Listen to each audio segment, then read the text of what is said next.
আসসালামু আলাইকুম রহমতুল্লাহ। আসলে বাইরে কিছুদিন যাবৎ খুবই বৃষ্টি হচ্ছে, আর এই বৃষ্টির কারণে আমাদের কর্মজীবনে খুবই প্রভাব পড়েছে। বিশেষ করে আমাদের এই গ্রাম অঞ্চলে, আমরা যেহেতু ঢাকার পাশে একটি গ্রামে থাকি, আমাদের গ্রাম অঞ্চলের রাস্তাঘাটের অবস্থা খুবই বেহাল দশা।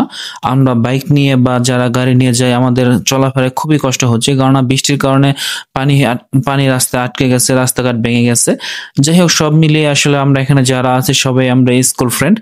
স্কুল জীবনে অনেক আড্ডা দিতাম, অনেক গল্প গুজব করতাম, অনেক মজা করতাম, অনেক খেলাধুলা করতাম। কিন্তু এখন আসলে এক একজন এক এক কাজে ব্যস্ত হয়ে গেছে। কেউ বিয়ে করে কর্মজীবনে ঢুকে গেছে, কেউ চাকরি, কেউ ব্যবসা নিয়ে ব্যস্ত থাকে। আসলে একসাথে এরকম গল্প করার সময় হয়ে ওঠে না। তাই চিন্তা করলাম, যেহেতু বৃষ্টির দিন চলছে, তাই একটি খিচুড়ি পার্টির আয়োজন করা যেতে পারে। আসলে অনেক চিন্তা ভাবনা করে একটি বন্ধের দিন খুঁজে পেলাম। সেই বন্ধের দিনে আমরা একটি খিচুড়ি পার্টির আয়োজন করেছি। এটা হচ্ছে পূর্বাঞ্চলের 300 ফিটে মইজুদ্দিন চত্বরে বৈশাখী বিলাস রেস্টুরেন্টে এসেছি আমরা। আসলে এই এই উঠাটা আমাদের কিছুদিন যাবত আমরা চিন্তা করতেছি যে করতে হঠাৎ করে ফেললাম। আমরা সমস্ত বন্ধুরা একত্রিত হই। একটা সময় আমরা অনেক আড্ডা, অনেক গল্প, অনেক খেলাধুলায় মেতে থাকতাম, কিন্তু এখন আর সেটা হয়ে ওঠে না।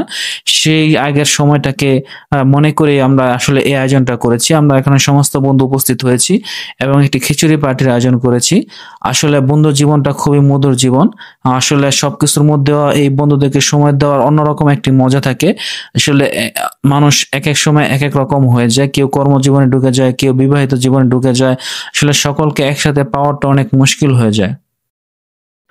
আমরা এখানে খেতে এসেছি, তখনও বাইরে প্রচুর বৃষ্টি হচ্ছিল এবং বৃষ্টির কারণে মানুষের সংখ্যা খুবই কম। আমরা নিয়ত করেছিলাম যে আমরা বাইরে বসবো, বাইরে একটি খোলা মাঠে বসবো। বাইরে সুন্দর একটি পরিবেশ ছিল, খোলা মাঠ ছিল, কিন্তু বৃষ্টির কারণে সেখানে বসতে পারিনি।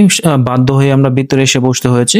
আসলে ভিতরের পরিবেশটা বড়, কিন্তু এখানে আসলে আমাদের ফ্রেন্ডগুলোকে সবাইকে একসাথে বসে খাওয়াটা খুবই কষ্টকর হয়ে গেছে, খুবই চাপাচাপি। এজন্য আমরা বিভিন্নভাবে ভাগ করে ছড়িয়ে ছিটিয়ে বসে খেয়েছি। যদিও বাহিরের মাঠটা ভিজা এবং বাইরে হালকা হালকা বৃষ্টি পড়তেছিল, এই জন্য বাহিরে আসলে আমাদের বসা হয় নাই। এই ছোট্ট একটি জায়গার মধ্যেই আমরা চাপাচাপি করে বসলাম এবং এখানে খাওয়া দাওয়া করলাম। আসলে আমাদের অনেক মজা হয়েছে, কেননা এখানে এরকম বন্ধুদের একসাথে পাওয়া খুবই মুশকিল। কারণ এখানে সবাই ব্যস্ত, যারা দেখতেছেন, কেউ বিবাহিত, কেউ বড় বড় বিজনেসম্যান, কেউ চাকরিজীবী। এরকম একসাথে সময় করাটা অনেক মুশকিল হয়ে যায়। যেহেতু এখন বৃষ্টি হচ্ছে এবং সেই সাথে একটি বন্ধ পেয়েছি, সেই বন্ধটাকে আমরা কাজে লাগালাম এবং আমরা খুবই মজা করলাম। আসলে এরকম মজা মাঝে মাঝে করলে মনও ভালো থাকে এবং সকল বন্ধুদের মধ্যে ভালো সম্পর্ক থাকে। এজন্য আমরা চাচ্ছি যে এরকম পরবর্তীতে আরো এরকম বন্ধের সময় পেলে, বা পরবর্তীতে এরকম যদি আরো সুন্দর সময় আসে, তাহলে এরকম প্রতি মাসে বা প্রতি সপ্তাহে একটি করে প্রোগ্রাম করার উদ্দেশ্য হচ্ছে সমস্ত বন্ধুরা একসাথে হওয়া। সেই ছোটবেলার বন্ধু, আসলে ছোটবেলা খুবই দুষ্টামি করতাম, খুবই মজা করতাম, স্কুল লাইফটা একসাথে পার করেছি। সব মিলিয়ে খুবই মিস করি সেই সময়গুলোকে পুনরায় আবার ধরে রাখার জন্য আসলে আমাদের এই পার্টির আয়োজন করা এবং সেই সাথে আমাদের এই একত্রিত হওয়া। যাই হোক, আলহামদুলিল্লাহ সব মিলে আমাদের কাছে খুবই ভালো লাগলো। অনেক বন্ধুরা অনেক মজা করলাম। যদিও বৃষ্টির কারণে বাইরে যেতে পারিনি, কিন্তু ভিতরে থেকে অনেক মজা করলাম, খাওয়া দাওয়া করলাম, হই হুল্লা করলাম, মজা করলাম, আড্ডা সাড্ডা মারলাম, গল্প করলাম।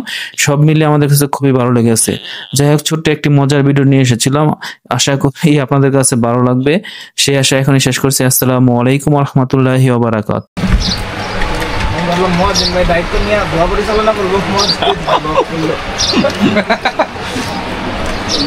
আপনার পাইছেন সবকিছু, আপনার কথাটা ভালো লাগছে।